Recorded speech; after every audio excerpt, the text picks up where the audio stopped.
The question says the area bounded by the curve y less than equal to x squared plus 3x 0 less than equal to y less than equal to 4 and 0 less than equal to x less than equal to 3 is what?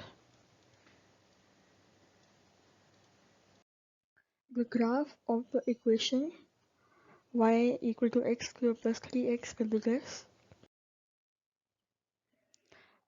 Now as y is equal to 4, x squared plus 3x is equal to 4 is equal to 0. From after solving this equation, the polynomial equation will get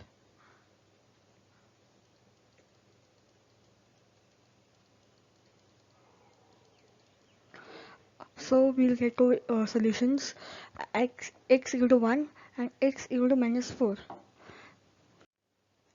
We'll have to calculate the area, which is nothing but the integration of the solution.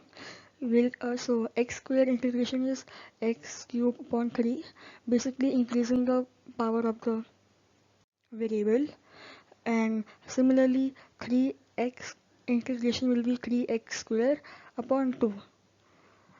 Hence we'll get the equation 1 by 3 plus 3 by 2 plus 8, which is nothing but 59.6. So option A.